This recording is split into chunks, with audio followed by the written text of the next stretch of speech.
Le collègue, il soulevait la cruche, il versait le liquide qui avait été piégé dedans et tu dis en fait la dernière personne qui a fait ce geste, c'est la personne qui a déposé le vase dans la tombe. Et ça, moi, je trouve ça incroyable parce que par l'objet et par les gestes, on est en contact direct avec des gens qui n'ont plus un seul atome de présence sur cette planète. Il y a souvent une poignée de métiers que tous les enfants rêvent de faire. Pompiers, vétérinaires, maîtresses, astronautes. Quand elle était petite, Marie-Emmanuelle rêvait d'être égyptologue. Elle s'imaginait au milieu des pyramides à décrypter des hiéroglyphes ou chercher des indices pour résoudre les mystères de l'histoire. Au fil des années et des expériences, ce rêve de petite fille s'est doucement transformé. Marie-Emmanuelle est aujourd'hui archéologue en archéologie préventive au sein de l'INRAP, l'Institut national de recherche archéologique préventive. Elle fait partie de ces personnes complètement passionnées par leur métier, qui peuvent parler pendant des heures d'un village romain découvert en plein cœur d'une ville connue de tous. Elle fait partie de celles qui sont prêtes à quitter famille et amis pour aller travailler à l'autre bout du monde et vivre leur passion. Elle fait aussi partie de celles qui portent des pantalons peu adaptés à leur corps, qui se blessent le dos et les genoux à seulement 30 ans. Elle fait aussi partie de celles qui doivent encore expliquer leur métier, dire que tous les archéologues ne travaillent pas en Égypte, qu'une archéologue ne cherche pas de dinosaures, ni même qu'aucun archéologue ne ressemble à Indiana Jones ou Lara Croft. Je regarderai le cyclisme féminin le jour où elles mettront des maillots un peu plus jolis. Je lui ai dit qu'il n'était pas conseillé de venir en jupe. Alors évidemment, elle fait exprès de venir en jupe. Bienvenue dans Leur Vestiaire, le podcast qui met la lumière sur ces femmes aux métiers masculins. Je ne vois pas une femme dans le bâtiment. Parmi les hommes, comme ça... Vous ne les voyez peut-être pas sur les chantiers, aux commandes d'un avion ou en patrouille dans la ville. Pourtant, elles sont là et elles ont des choses à dire. Beaucoup de choses à dire.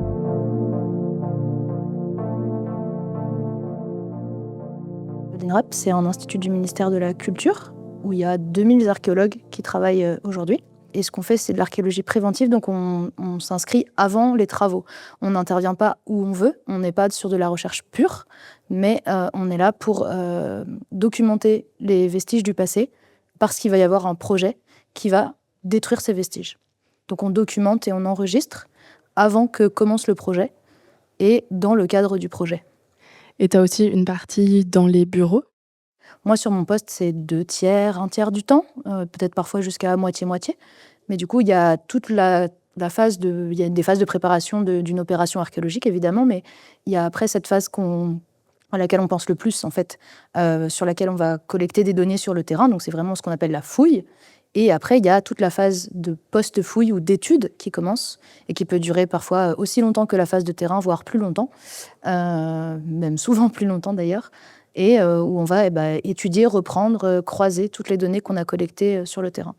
Le but de l'archéologie préventive, à la fin, c'est de rendre un rapport au service de l'État qui nous envoie. Donc, c'est des services qui dépendent des DRAC. Mais en fait, on a aussi toute une mission de valorisation du patrimoine. On ne travaille pas dans notre coin. On essaye aussi d'aller jusqu'à la valorisation, de montrer les données qu'on collecte, tout ce qu'elles peuvent apporter pour la connaissance du passé, mais aussi pour le présent et pourquoi pas pour le futur. Quand on pense à ton métier, on a tout de suite des tonnes d'images en tête.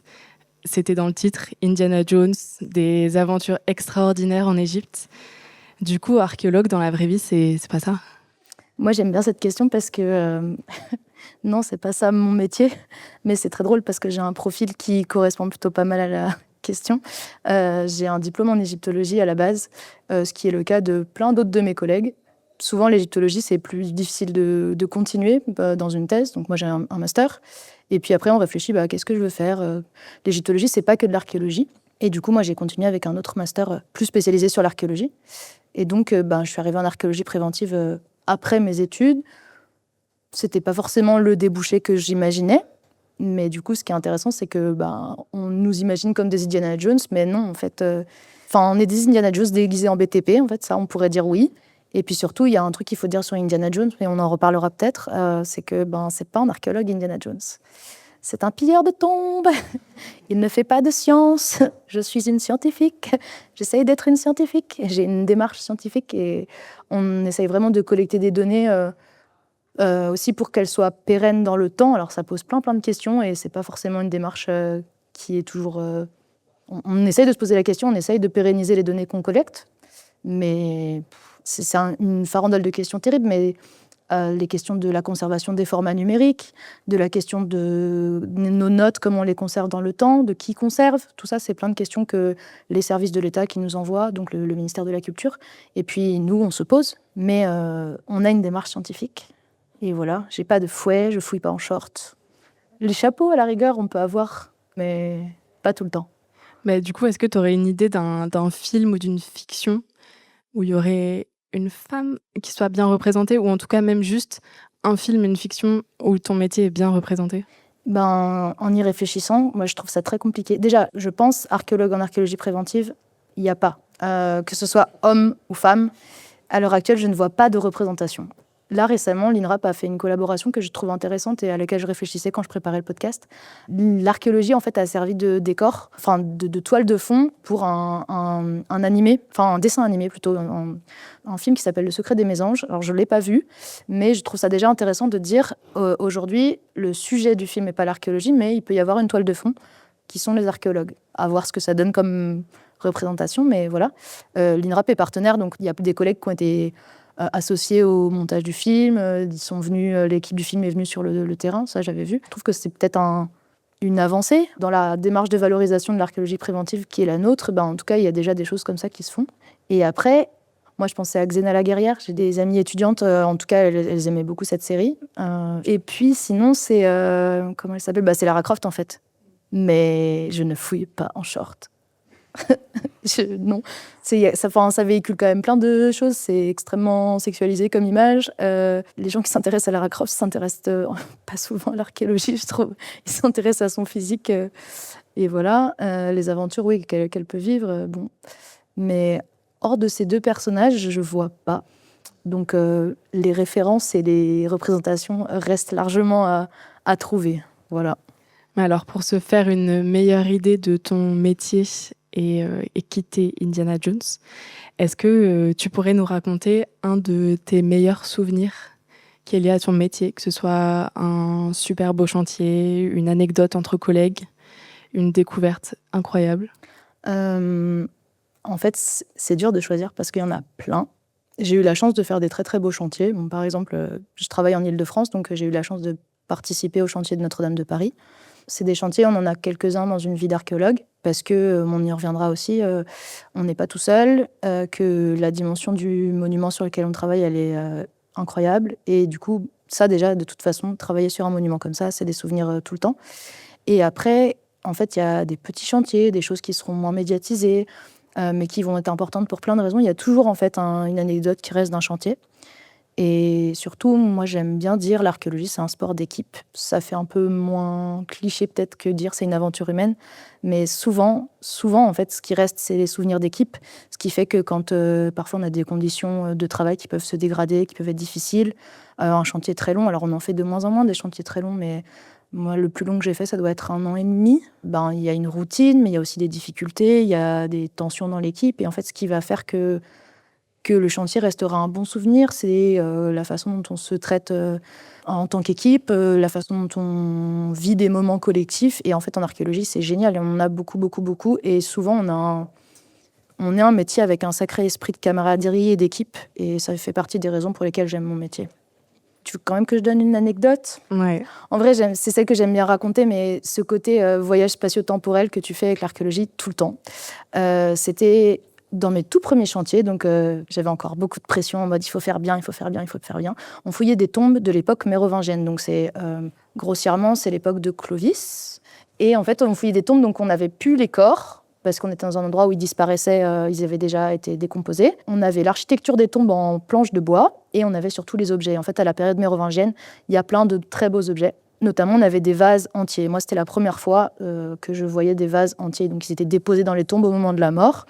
Et nous, quand on les fouillait, en fait, on se retrouvait en contact direct avec la personne qui avait déposé les vases dans la tombe. Du coup, par exemple, le collègue, il soulevait la cruche, il versait le liquide qui avait été piégé dedans, et tu dis, en fait, la dernière personne qui a fait ce mouvement, ce geste, c'est la personne qui a déposé le vase dans la tombe. Et ça, moi, je trouve ça incroyable, parce que sur le vase, c'est quand même, et sur les tombes, c'est assez particulier, mais souvent, en fait, par l'objet et par les gestes, on est en contact direct avec des gens qui qui ont plus un seul atome de présence sur cette planète, qui pourtant ont été là, ont laissé des traces. Et je trouve que c'est très émouvant. Et du coup, quand tu es sur ces chantiers, là par exemple sur celui-là, tu es principalement avec des hommes ou avec des femmes ? Celui-là, c'était il y a longtemps. L'équipe, elle était assez paritaire en fait. Mais après, c'est particulier parce que la fouille de tombe, c'est ce qu'on appelle de la fouille fine. Et en fouille fine, chez les anthropologues, donc les gens qui sont spécialisés aussi sur l'étude des morts, il y a plus de femmes que d'hommes. Ça, c'est assez intéressant. C'est moins un truc de, je dirais, gros bourrin. Et du coup, on retrouve... il faut être très précis, il faut être très statique aussi, très méticuleux. Et bizarrement, il y en a des anthropologues hommes, mais il y a beaucoup plus de femmes qui font ça.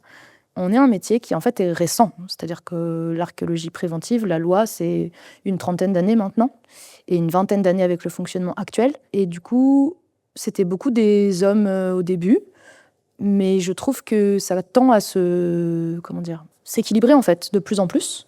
Et du coup, aujourd'hui, je pense qu'on est quasiment à la parité, en fait. Par contre, au niveau du hiérarchique, en fait, la parité, par contre, elle est moins réelle dans la hiérarchie. Donc sur le terrain, elle est quand même bien à l'œuvre, et on a parfois même des équipes qui sont 100% féminines. On a des grandes chefs de chantier super inspirantes dans les traces desquelles je marche, qui sont des femmes qui ont tracé des routes assez incroyables, qui font des trucs super, en mode un peu pionnière, quoi. Par contre, je crois que c'est au niveau des études où de plus en plus, il y a plus de femmes que d'hommes sur les bancs de la fac, alors en archéologie. Et par contre, le passage au terrain, d'un coup, la proportion, elle change un peu. Et par exemple, pour cette année, les personnes auxquelles je pense qui commencent et qui, du coup, enchaînent des CDD comme on fait au début de nos carrières, je vois plus d'hommes que de femmes. Je pense que c'est pas si mal, surtout par rapport à d'autres catégories avec lesquelles on travaille. Mais il y a encore du boulot. Ouais, justement, ce que j'avais retenu quand on s'est vu pour préparer l'épisode, c'est aussi que tu travailles avec beaucoup de métiers différents, notamment des personnes du BTP au sens large. Et j'ai aussi en tête, mais peut-être que je me trompe, que sur un chantier, tu as un peu le rôle de celle qui arrête le chantier, qui dit stop. Comment on arrive à se faire entendre et surtout à se faire respecter ? Faut avoir un grand caractère. En vrai, pour reprendre ce que tu disais, déjà notre métier il est lié à l'aménagement du territoire. C'est-à-dire que s'il n'y a pas de projet d'aménagement, si on ne construit pas, si on ne restaure pas, il n'y a pas d'archéologie. Comme l'aménagement du territoire, là on est sur un peu plus des questions d'urbanisme, mais ça change dans le temps, c'est pas uniforme depuis 30 ans et ça ne le sera jamais. Et du coup, nos projets et nos chantiers, ils changent aussi. Par exemple, une loi récente qui a eu pas mal d'impact sur notre métier, mais c'est encore à questionner, c'est la loi zéro artificialisation nette, qui disait, alors je ne suis pas non plus spécialiste, qu'il faut freiner l'artificialisation des terres qui sont encore cultivées. Et du coup, on a eu d'un coup beaucoup moins de projets de ce type-là. Donc on a eu pendant très longtemps, ce que mes collègues ont beaucoup fait dans les années 90, 2000, des grandes zones artisanales avec des hectares et des hectares de chantier. Et en fait, comme il y a des sites partout, dès qu'on ouvre des grandes surfaces comme ça, il y a de l'archéologie. Et là, maintenant, on est sur des chantiers où on dit coactivité. Donc la coactivité, c'est encadré, c'est comme c'est avec le BTP, en fait. Là, ça va être des chantiers de restauration, des chantiers où on est en suivi de travaux, c'est-à-dire qu'on n'est pas seul, on est en même temps que les travaux. On a des zones où on intervient avec les entreprises de terrassement. Et ça, c'est des chantiers qui nous arrivent de plus en plus. Et donc, du coup, c'est dans ce cadre-là où parfois on peut passer pour les empêcheurs de tourner en rond, ceux qui arrêtent le chantier, ceux qui mettent des délais, ceux qui mettent du retard. Ce qui est compliqué, c'est que c'est des entreprises qui n'ont pas encore tout le temps l'habitude de travailler avec nous. Et donc là, on nous dit oui, on est un peu des empêcheurs. Mais dans ces cas-là, moi, je trouve qu'il y a deux choses qui sont très importantes, c'est poser ses limites. Donc, c'est-à-dire, en fait, on intervient parce qu'on nous envoie et pas parce qu'on veut empêcher le monde de tourner en rond et on veut pas empêcher le projet de se faire. Et après, parfois, il faut, surtout quand on est une femme, hausser le ton au début, créer des liens aussi, savoir gagner la confiance ou donner sa confiance aux personnes. Ouais, en fait, je trouve que créer du lien, c'est ça qui fait qu'on arrive à travailler bien sur ces gros chantiers-là. Ouais, t'arrives à, je sais pas, le midi... devenir amie avec le gars qui conduit la pelleteuse ? Non, tu ne seras pas amie parce que tu es en relation professionnelle. Ça, parfois, je trouve que ça reste Enfin, nous, surtout sur des métiers où on passe beaucoup de temps ensemble, sur des chantiers où on vit en équipe, parfois un peu, il faut bien trouver la limite. Donc parfois, elle n'est pas facile à trouver. Mais globalement, juste, ça va être peut-être s'intéresser à la vie de personnes que tu n'aurais pas rencontrées dans la vraie vie parce que tu viens pas du même milieu social, tu n'as pas fait les mêmes études, tu n'as pas les mêmes intérêts. Les pelleurs, c'est ceux avec qui on a le plus d'interactions parce qu'eux, on les a sur tous nos chantiers, que ce soit dans une fouille ou dans une étape de diagnostic qui est l'étape d'avant. Parce que parfois, on ne fouille pas directement. On ne fouille jamais directement d'ailleurs, ou presque. Et du coup, eux, les pelleurs, on les a en interaction tout le temps. Et en plus, maintenant, on a des marchés.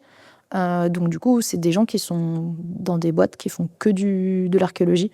Donc, eux, on a des très bons liens avec eux. On se retrouve d'un chantier à l'autre. Ils savent comment tel ou tel archéologue travaille, ce que tel ou tel archéologue va vouloir ou pas. Ouais, c'est des liens de travail qui se créent et qui s'approfondissent, quoi. Et alors, dans ces autres métiers que tu fréquentes sur les chantiers, est-ce qu'il y a des femmes? Est-ce que tu as eu des pelleuses? Non, je rêverais d'en avoir une en vrai, ça serait trop chouette. Chauffeur de camion, apparemment, il y en a de plus en plus. Quand on discute avec les chauffeurs de pelle, ils nous disent ça. Donc moi, j'en ai jamais eu non plus. Après, les femmes, c'est beaucoup sur les chantiers en coactivité. Et ça va être tout ce qui est les restauratrices. Dans les métiers d'art et les métiers d'artisanat, il y en a de plus en plus aussi. Du coup, moi, typiquement, c'était le chantier Notre-Dame de Paris et le chantier du château de Villers-Cotterêts, qui sont mes 2 très gros chantiers. Oui, c'était les restauratrices.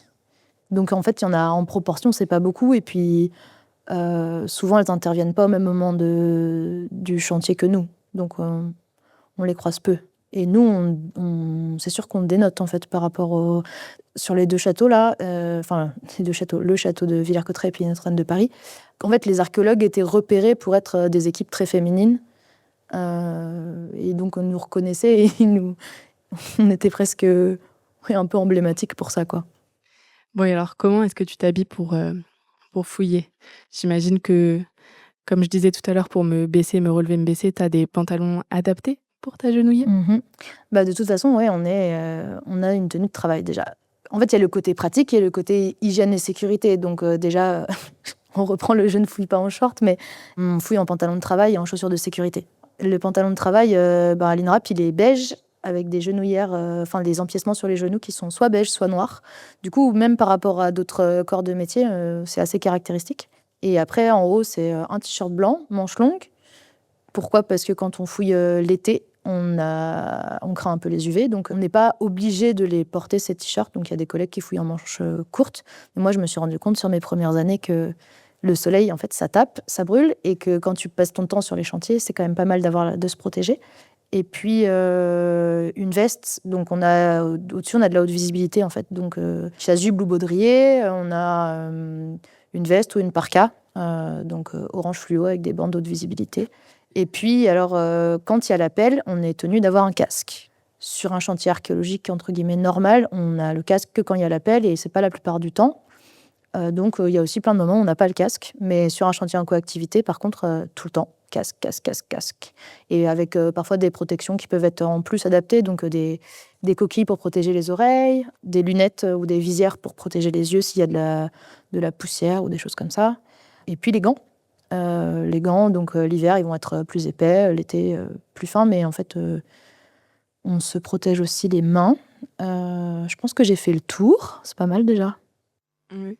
Et question bête, mais quand il pleut, quand il neige, tu fais quoi? Tu continues? Tu mets une couche en plus? Alors, on adapte. Oui, l'équipement, on l'adapte à l'hiver. Donc, comme je disais, les gants fourrés, je sais pas, la parka, plus une veste en dessous. Donc, on peut augmenter. Il y a des entreprises aussi qui ont des pantalons hiver avec une doublure polaire à l'intérieur. Et après, il y a le côté les intempéries, qu'est-ce qu'on fait ? Alors, on a un peu la réputation d'être les derniers à rester quand tout le monde s'en va. Et je trouve que c'est pas forcément une bonne chose. Parce que parfois, en fait, au bout d'un moment, on voit plus ce qu'on fouille, donc c'est quand même un peu compliqué. Donc la neige, globalement, ça nous fait quand même rentrer. La pluie, si c'est une averse, on va s'abriter dans la base-vie, ou voilà, mais après, on va ressortir. Donc on n'arrêtera pas un chantier pour une averse ou quelque chose comme ça. Par contre, si c'est prévu de la pluie toute la journée, là, soit on adapte les activités, on dit aujourd'hui on fouillera pas, mais on a du mobilier peut-être à laver, des dessins à reprendre, de la documentation à trier, et voilà. Ou alors on peut fermer le chantier. Parfois, il peut y avoir un danger, que ce soit pour les intempéries ou d'autres choses, et là, dans ces cas-là, on a un droit de retrait, on peut le faire valoir. Ok. Et dans les vêtements que tu citais tout à l'heure, est-ce qu'il y en a qui te gênent pour travailler? Tes pantalons, est-ce qu'ils sont trop serrés? Tes gants, trop grands? Ou tout va bien? Alors, je pensais aux gants. En fait, ce qui est compliqué, c'est ça n'existe pas gants pour archéologues. Et on fait un truc assez particulier, c'est qu'on a besoin aussi parfois de notre toucher. Donc, il faut avoir quand même des bonnes sensations dans la main. Donc, il faut des gants fins. Mais en même temps, pour l'hiver, il faut qu'ils protègent. Donc, ces gants de manutention fines dans le froid, ceux qui s'approchent le plus. Et du coup, des bons modèles, il n'y en a pas tant que ça. Donc, au fur et à mesure, ça s'affine. On en a de mieux en mieux. On a plusieurs modèles. Donc, il y en a qui sont utilisés dans certaines activités où on ne va pas faire de la fouille fine, où on a juste la pelle. Après, quand on va vraiment faire de la fouille fine, là, on passe sur un autre type de gants, et voilà. Du coup, les gants, ça, je trouve quand même, c'est une question, parce qu'il y a le côté touché. Par exemple, quand on décrit une couche, souvent, les collègues, ils vont prendre le sédiment dans la main. Moi, je le fais aussi, pour décrire la granulométrie, décrire l'aspect. Et ça, du coup, on enlève les gants, voilà. Et l'autre truc, c'est les pantalons de travail. Vestes aussi, je dirais, parce que parfois, elles ne sont pas toujours adaptées. Des fois, on a des conditions dantesques et les vestes, elles ne tiennent pas. Donc, bon. En fait, c'est surtout le fait qu'en coupe-femme, ce n'est pas si adapté que ça. Ça commence de plus en plus, ça continue. Je pense pour les vestes, ce n'est pas le plus problématique. Le pantalon de travail, par contre, d'avoir un pantalon qui soit bien taille haute pour justement... En fait, on a des fois des postures statiques. Donc, par exemple, on est à côté de la pelle mécanique, on la regarde décapée. On va bouger un peu, puis on va rester à côté. On va bouger un peu, voilà. S'il fait froid et qu'on ne trouve rien, ça peut être très, très statique. Et là, ça va. Mais d'un coup, on peut passer comme un interrupteur on-off sur quelque chose de beaucoup plus dynamique. Donc, on va se retrouver sur les genoux, à fouiller, à nettoyer, à pelleter un grand terre parce qu'il faut aller plus finement que la pelle. Et là, le pantalon, il peut être parfois trop serré ou alors trop grand. Ou alors, je pense un des problèmes quand on est une femme, moi je suis grande donc j'ai moins le problème, mais j'ai vu pas mal de collègues la longueur du pantalon. Elle n'est pas toujours adaptée parce que parfois tu peux faire une taille 36 et avoir des très longues jambes ou des jambes toutes petites. Et du coup là, ça peut être un peu problématique. Soit parce que tu as les chevilles à l'air, soit parce que l'excès inverse, tu as le pantalon qui traîne avec des ourlets kilométriques, là, avec des bouts en bas des chevilles. Donc, souvent, les collègues, elles adaptent en fait leurs vêtements. Parfois, elles les découpent, parfois... voilà. Et puis, il y a aussi le fait que dans la génération un peu plus ancienne de mes collègues femmes, souvent, en fait, on repère entre nous de dire « Ah, celui-là, il a l'air bien, tu l'as trouvé où ?» Et il y en a pas mal qui se sont équipées elles-mêmes et qui ne fouillent plus avec des pantalons INRAP, fournis par l'employeur, mais des pantalons trouvés par leurs propres moyens. Bon, d'un côté, c'est bien, d'un autre côté, c'est dommage. Il y a un côté image dans les EPI quand même, une interface extérieure qui est un peu uniforme. Mais après, il y a aussi le fait que on est tous différents, on a tous plein d'habitudes de travail différentes et qu'il faut qu'ils soient adaptés à ce qu'on fait. Et puis que la diversité, c'est jamais une mauvaise chose, moi, je trouve. Donc, voilà. J'ai entendu dire que certains et certaines archéologues avaient un petit problème de vision à force de voir en fait du fluo en grattant avec sa manche orange fluo. Une fois que tu sors la tête de ton orange, tu vois plus de couleur. Et moi-même, ça me le fait à mon travail. Quand j'ai des couleurs trop flash sur mon écran et que je tourne la tête, tout est en noir et blanc autour de moi. Est-ce que tu as déjà vécu ça, de plus voir les couleurs de ce que tu es en train de chercher? Moi, j'ai jamais vécu ça, non. Je pense par contre que c'est carrément... surtout qu'en fait, nous, la couleur, c'est vachement important. C'est-à-dire que, comme je disais le toucher tout à l'heure, on va repérer une structure, repérer du mobilier dans ce qu'on fouille, justement avec ces anomalies de couleurs, d'aspect, de matière. Donc ça, c'est à la fouille, quand on découvre, en fait. Mais après, quand on va décrire, quand on va documenter, enregistrer, pareil, en fait, la couleur, ça compte. On va différencier telle ou telle couche parce qu'elle a une anomalie de couleur. Donc la couleur, c'est vachement important. Je pensais aussi au soleil. C'est-à-dire que, c'est un aléa qui est très important. Il y a la chaleur, mais vraiment aussi la lumière. Moi, j'ai des souvenirs plutôt de ça, de quand tu as fouillé pendant un moment et que d'un coup, tu te retrouves sur tes feuilles qui sont blanches, en plein soleil, parce qu'il n'y a pas de moyen de s'abriter, parce que ça arrive, et ben là, ça fait très très mal aux yeux. La couleur, la lumière, c'est des trucs qui nous impactent. Et en vrai, je sais pas si on y réfléchit assez. Enfin, je trouve que là-dessus, tes questions, elles sont chouettes aussi, parce que ça permet de réfléchir à d'autres aspects qui peuvent nous impacter, quoi. Et donc là, on parlait de ton travail sur les chantiers, mais tu es aussi à moitié dans les bureaux, comme tu disais. Et d'ailleurs, j'ai appris il y a 30 minutes que dans les bureaux, ça voulait pas dire que tu écris tout le temps. Comment tu t'habilles quand tu es au bureau? Je me souviens qu'on avait justement beaucoup parlé de couleurs. Ouais. Moi, je suis sensible à la couleur. Enfin, surtout, je trouve que dans le monde d'aujourd'hui, dans la mode d'aujourd'hui, il n'y en a plus assez. Il y en a de moins en moins et ça m'attriste. Par exemple, je sais pas, dans le métro, je regarde les gens et je vois du noir et du foncé partout l'hiver. Ça me déprime. En fait, le bureau, déjà, pour revenir sur ce que tu disais, effectivement, ça ne veut pas dire qu'on est propre au bureau et qu'on écrit et qu'on fait que des trucs, entre guillemets, propres. La base archéologique, en fait, il y a tout le mobilier qui vient des opérations qui entre. Donc, il arrive, il n'est pas propre du tout. Donc, il faut bien le laver. Et c'est ce que j'ai fait, par exemple, aujourd'hui. Bah là, tu passes ta journée les mains dans l'eau, dans du sédiment plus ou moins ragoûtant, à nettoyer des trucs plus ou moins propres. Et en fait, il faut, avec des petites brosses à dents, des petites brosses, tu mets sur des plateaux. Forcément, mettre des objets dans l'eau, plouf, ça va. Une petite tache. J'ai nettoyé mes lunettes tout à l'heure. J'ai vu qu'il y avait des petites taches de flotte boueuse partout dessus. Super, c'est mon quotidien, mais ça me dérange pas. Et puis après, si j'ai pas prévu de faire du lavage, je sais que je peux me retrouver à donner un coup de main à un collègue pour ranger une voiture, déplacer des caisses. Donc tu vas pas venir en petite dentelle toute fleurie au bureau et en petits escarpins. Ça, t'en trouveras pas chez nous. Le blanc, c'est une couleur que tu trouves peu portée par les archéologues. Il y en a qui osent, hein, mais moi, par exemple, j'en mets très peu. Moi aussi, parce que je me fais des taches partout dans ma vie, mais ça, c'est un autre problème. Ah oui, je suis en robe aujourd'hui. Je vais jamais en robe au bureau. Et du coup, aujourd'hui, j'ai plein de collègues qui me regardaient en mode « ça va ?»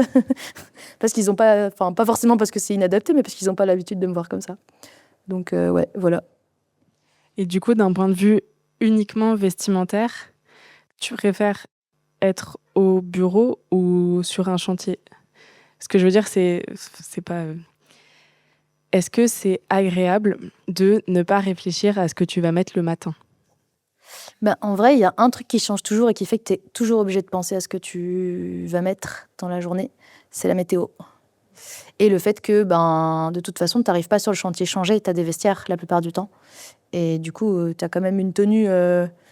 Moi, j'ai mes chaussures spécialisées maison, chantier, chantier, maison, que je ne mets pas ou moins ailleurs. Il y a quand même cette réflexion-là. Après, moi, j'aime bien le fait d'être en tenue de travail et de dire, au travail, je suis en tenue de travail. Enfin, sur le chantier, je suis en tenue de travail. Il y a ce côté, je sais que je peux me salir, je sais que je peux faire ce que je dois faire parce que j'ai une tenue qui est faite pour. Ça, j'aime bien. Quand tu as posé la question, j'ai pensé à un truc auquel je réfléchis pas mal en ce moment. Je n'aime pas la routine. Et notre métier, il n'y en a pas. Ouais, tu peux avoir un coup de pluie, donc il va falloir porter ton ciré ce jour-là. Le lendemain, surtout au printemps où le temps il change beaucoup. Quand tu es tout le temps dehors, il y a un truc qui a été très difficile pour moi au tout début, c'était d'encaisser les changements de température. J'ai commencé à travailler, c'était une saison de printemps. Et donc, par exemple, le matin, il fait 5 degrés, donc tu arrives en pull. À 10h, le soleil se lève, et donc d'un coup, il fait chaud. À 11h, il fait 15, 20 degrés. Donc, t'enlèves ta veste, et t'es en t-shirt et t'as chaud. Et après, rebelote dans l'autre courant de l'après-midi en sens inverse. Donc, plus l'activité physique de la fouille, ça peut fatiguer fort.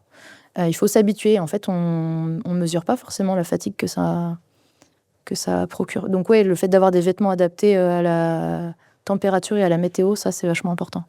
Au-delà de tes vêtements, est-ce que on n'a pas parlé de ton corps. Est-ce que tu as remarqué un changement dans ta morphologie et aussi de douleurs physiques? J'imagine que ça en fait partie. Oui, alors encore une fois, métier jeune. Donc, par exemple, moi, je regarde beaucoup et j'écoute beaucoup ce que disent mes collègues plus âgés parce que ce qu'ils ont fait de bien, j'essaye de reproduire, et ce qu'ils ont fait de moins bien, j'essaye de tirer des leçons.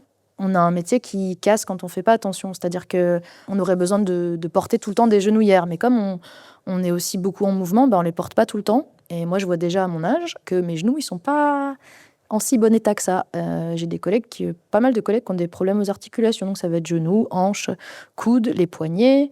Je sais pas en proportion par rapport à d'autres métiers, mais c'est vrai qu'on a un métier qui casse quand même un peu physiquement. Comme je disais tout à l'heure, le fait aussi d'être tout le temps dehors. Par contre, on est aussi des gens physiquement qui sommes assez résistants, et notamment les femmes par rapport à d'autres populations féminines. J'avais un collègue qui avait raconté une anecdote comme ça. Il était allé en stage de plongée avec le comité d'entreprise. Et en fait, le moniteur de plongée était complètement impressionné des collègues qui arrivaient à porter leurs bouteilles sans aucun problème. Toutes les collègues filles, il disait, moi, j'ai jamais vu ça. Alors après, c'était une anecdote un peu rigolote comme ça, mais c'est vrai que globalement, on correspond pas à ce qu'on pourrait attendre. Moi, je fais de l'appel de la pioche tout le temps. L'autre fois, j'ai pu sur un chantier emprunter le marteau-piqueur, avoir une initiation marteau-piqueur. J'étais plus que ravie. Je sais que toutes mes collègues sont pas comme ça, mais moi, travailler physiquement, c'est quelque chose qui me plaît. Et du coup, oui, on est plutôt physiquement, on est plutôt résistant. De toute façon, quand tu portes des seaux tout le temps, quand tu fais de l'appel, quand tu portes ta brouette pour aller jusqu'à l'autre bout du chantier, enfin, tu roules ta brouette jusqu'à l'autre bout du chantier pour aller vider ta terre ou pour transporter tes outils, oui, forcément, en fait, on travaille physiquement tout le temps. Et puis, la fameuse petite anecdote que tu me demandais, c'est en fait, on a sur la main, c'est un muscle qui est un peu spécial entre le pouce et l'index. Et moi, je l'appelle le muscle de la truelle. Il doit avoir un nom bien scientifique, mais par rapport, si on compare la main de Coraline et la mienne, on voit qu'en fait, il y a une espèce de bulbe à côté du pouce. Tu as testé tout à l'heure. C'est très, très dur. Et en fait, c'est le mouvement qu'on fait avec la truelle qui est notre outil de prédilection. Et du coup, qui fait qu'on a plutôt pas mal de force dans les mains. Et notamment via ce muscle-là. Ouais. Ma question d'après, c'était est-ce que tu as un outil préféré? Mais du coup, est-ce que c'est ta truelle? Je dirais oui et non, et oui et non. En fait, j'aime bien parce que souvent, le cliché de l'archéologue, c'est « Ah, tu fouilles au pinceau !» Non, quasiment jamais. Si on est au pinceau, c'est qu'en fait, on est déjà sur une fouille très fine. Celle que j'utilise, pas moi, mais avec qui je travaille le plus, en fait, c'est la pelle mécanique. Donc, elle peut être de plein de tailles différentes, d'une très grosse à une beaucoup plus petite. Et après, souvent, les outils qu'on a, nous, c'est les trois, c'est pelle, pioche, truelle. Donc, la pelle avec le grand manche, hein, pas la petite pelle à poussière, parce que ça, là, on les utilise aussi, mais là, on est déjà sur plus fin. Et du coup, on va du plus gros au plus fin, parce qu'on a toujours le préventif, on n'a pas trop parlé de ça, mais on a vraiment cette contrainte de temps imparti. Souvent, on n'a pas tout le temps qu'on voudrait pour documenter, donc on rationalise au maximum. Et du coup, moi, j'aime plutôt... Il y a un outil que je trouve génial pour nettoyer et pour vraiment faire des choses droites et très nettes. C'est une espèce de petite spatule.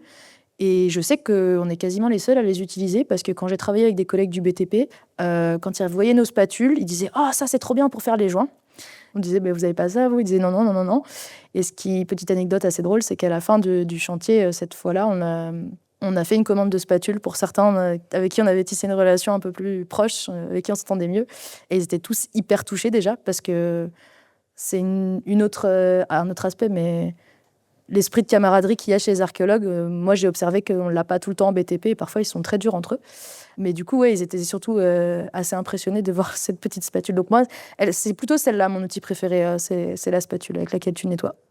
Est-ce que, pour dire toute la vérité sur ton métier, puisque maintenant on sait que Indiana Jones et Lara Croft, c'est pas la réalité, est-ce que tu pourrais dire la chose que tu préfères et la chose que tu détestes dans ton métier?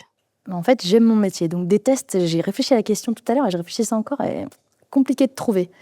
Je suis phobique de l'administratif. Donc on a des tâches administratives, surtout dans mon poste de chef de chantier.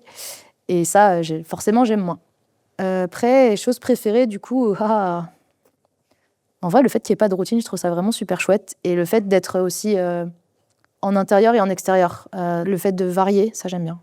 Et on n'a pas du tout parlé de ton parcours, comment t'es arrivée là, mais ma question suivante, c'était qu'est-ce que tu voulais faire comme métier quand t'étais petite? Je voulais être égyptologue. J'avais une anecdote d'une prof comme ça qui nous avait dit « Dites-moi pourquoi vous voulez devenir archéologue et surtout n'écrivez pas « Je voulais être égyptologue depuis que j'ai 6 ans ». Je venais d'écrire la phrase. Donc voilà, moi ça a commencé par l'égyptologie. En fait, à la base, le métier d'archéologue, il n'y avait pas forcément des études pour, mais aujourd'hui, il y a. Donc moi, j'ai fait un peu le parcours classique, une licence histoire de l'art et archéologie. Et après, un master, donc là, pour le coup, moi, je voulais être égyptologue, donc j'ai fait un master en égyptologie. Et après, j'ai fait un deuxième master spécialisé sur l'archéologie et l'architecture, À l'issue de ça, du coup, j'ai acquis une spécialité sur l'archéologie qu'on dit sur le bâti. Donc, c'est l'archéologie des élévations, des murs. Ça va être les traces du chantier, la vie des bâtiments, la destruction, le réemploi des matériaux. Ça couvre plein de questions et super intéressant. Et après, en fait, les études, il y a un début de carrière qui commence invariablement en archéologie par une période plus ou moins longue. Moi, j'ai eu de la chance, elle a été courte, d'enchaînement de petits CDD plus ou moins précaires. Donc, c'est une vie qui est pas facile parce que soit on choisit de rester au même endroit et parfois il n'y a pas de boulot à cet endroit. Donc, on enchaîne des périodes de chômage et des périodes d'activité. Soit, moi, j'ai fait le choix de plutôt être très mobile. Donc, ça n'a pas toujours été facile, mais c'était des belles aventures. Moi, j'ai eu 5 ans de CDD, mais il y a des collègues qui ont 10, 15 ans avant de trouver un CDI, un premier CDI. Ça, c'est quelque chose qui est assez compliqué dans notre milieu, parce que du coup, il y a plein de gens qui se découragent en chemin. C'est comme un espèce de long marathon très difficile. Moi, ça, c'est un truc qui m'attriste, par exemple, c'est qu'il y a plein de gens avec qui j'ai commencé qui sont en train de réfléchir au bout de 10 ans à s'arrêter ou qui se sont déjà arrêtés. Et je trouve ça fou de dire il y a plein de profs qui se sont investis, il y a plein de temps qui a été investi pour apprendre cette discipline qui est géniale, qui passionne tout le monde et plein de petits-enfants. Et d'un coup, parce que c'est pas une activité qui est facile à exercer pour ces conditions-là, il faut s'arrêter. Difficile. Mais du coup, moi, ça va bien. Et puis, il y a plein d'autres gens aussi qui trouvent des postes, mais moi, j'ai un CDI depuis 3 ans maintenant. Moi, j'ai plutôt eu la version très linéaire et très accélérée, mais il y a plein de parcours différents, il y a plein de réalités différentes. Et t'es allée où, du coup, pendant c'est dur à dire, pendant ces CDD? Pendant ces CDD. Ouais. T'étais pas que en Île-de-France? Non, j'ai été travailler en Arabie Saoudite, moi. Très particulier pour la condition des femmes, pour les conditions d'exercice du métier aussi. Très intéressant. Je n'ai pas travaillé très longtemps, j'ai travaillé en tout 5 mois là-bas, en plusieurs fois. C'était des super expériences. Déjà, travailler à l'étranger, c'est toujours intéressant de voir dans quelles conditions on peut faire la même chose ou pas. Un truc tout simple, mais les outils. Quand tu ne peux pas apporter tes outils, avec quoi tu te retrouves comme outil pour travailler, il n'y a pas toujours les mêmes équivalents.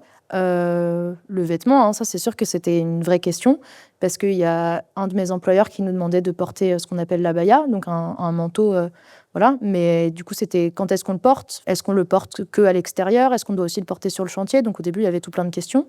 Le fait d'être une femme, tout simplement, sur des chantiers de fouilles ou de rénovation. Le fait de travailler avec des ouvriers aussi, c'est pas toujours facile. J'avais des collègues qui étaient de jeunes femmes qui se retrouvaient à diriger des équipes d'ouvriers. Alors, ça s'est jamais mal passé, mais au début, il y a toujours cette période en fait où il faut s'apprivoiser, il faut poser ses limites et créer la relation de confiance. Finalement, c'est un peu pareil que ce qu'on peut avoir à faire en France, mais dans des modalités qui sont un peu plus extrêmes, je dirais. Et puis oui, même sur le droit des femmes en Arabie Saoudite, ça progresse, mais elles n'ont pas les mêmes droits qu'en France. Et on le sent aussi quand on se balade en dehors du chantier. Et du coup, moi, je suis rentrée d'Arabie Saoudite en me disant que j'avais de la chance d'être une femme en France, en me disant qu'il fallait continuer à se bouger pour nos droits et que moi, je continue aussi à me bouger pour mes droits, et pour les droits des autres aussi, d'ailleurs. Ouais, c'était plutôt hyper intéressant et riche de plein d'enseignements. Et alors, si égyptologue, c'était ton rêve quand tu étais petite fille, il y a plein d'enfants qui rêvent d'être archéologues. Qu'est-ce que tu leur dirais, toi, à ces enfants? Déjà, il faut qu'ils règlent une question hyper importante que même plein d'adultes n'ont pas réglée. Est-ce que tu veux être archéologue ou paléontologue? Parce que les archéologues ne fouillent pas les dinosaures. Je répète, les archéologues ne fouillent pas les dinosaures. C'est drôle parce que je dis ça parce que c'est quelque chose que je peux dire presque en mode robotique. Ça m'arrive tout le temps quand tu discutes avec des gens. Typiquement, moi, c'est en covoiturage. Ça commence toujours comme ça. Et toi, tu fais quoi dans la vie? Je suis archéologue. Ouais, trop bien, moi aussi je voulais faire ça quand j'étais petite. Alors du coup, moi je commence par dire oui, moi j'ai pas grandi. Du coup, ça jette un froid ou alors ça montre qu'ils ont de l'humour, ça teste très vite le truc. Et puis après, le côté paléontologue. Ah bon, alors tu fouilles pas des dinosaures? En fait, si je fouille pas des dinosaures et si je fouille pas des pyramides, qu'est-ce que je fouille? Et là, on arrive dans la vraie conversation. Voilà. Et qu'est-ce qu'on pourrait dire à un petit? Je pense qu'un des super atouts dans notre métier, c'est que tu n'as jamais fini d'apprendre et d'être dans cette disposition-là de curiosité et d'envie de s'améliorer, de découvrir de nouvelles choses tout le temps. je pense que ça s'apprend dès tout petit. Moi, j'ai eu la chance d'être... Je me suis rendu compte après coup, en fait, qu'on me disait « Ah ouais, t'es super curieuse et tout ». On me l'a transmis, voilà. Mais ça, c'est un gros atout, je trouve, dans notre métier et dans la vie. Et puis, hyper important, et t'en parlais au début, de dire fais ce que tu veux, en fait. Si t'as envie d'avoir de l'énergie pour te lever le matin et de construire une vie, en n'ayant pas envie de rester dans ton lit le matin, fais ce qui te plaît, fais ce qui te motive. Et si c'est l'archéologie, il ne faut pas s'entendre dire... on s'entend dire de toute façon, plus ou moins fort, les parents qui disent « Ah non, fais une prépa, tu vas changer d'avis, tu trouveras un vrai métier. Non, fais une école d'ingénieur. » Voilà, ça peut être pour plein de raisons, mais voilà. Après, des gens qui disent « Oh, mais de toute façon, tu n'y arriveras jamais. Ouah, ça a l'air compliqué, les CDD, tu ne voudrais pas changer, tu ne voudrais pas avoir une vie stable. » Si, tu voudrais avoir une vie stable, mais d'un autre côté, tu as investi tellement de temps pour ça. Donc en fait, un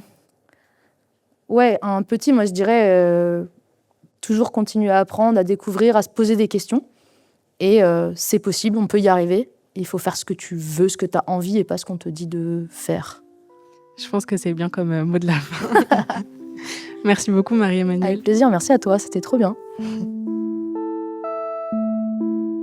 Leur Vestiaire est un podcast écrit et réalisé par Coraline Chantibeau, mis en musique par Étienne Lemierre, illustré par Julie Lagarde et mixé par Lisa Guarinos et Johanna Lalonde. Cet épisode a été enregistré en public à la Maison de la Conversation. Pour soutenir le podcast, vous pouvez lui mettre 5 étoiles sur votre plateforme préférée, vous abonner ici comme sur Instagram pour ne rien manquer, ou encore nous faire un don sur notre page Ko-fi. Toutes les informations sont dans la description du podcast, et moi je vous dis à très vite pour découvrir un nouveau vestiaire.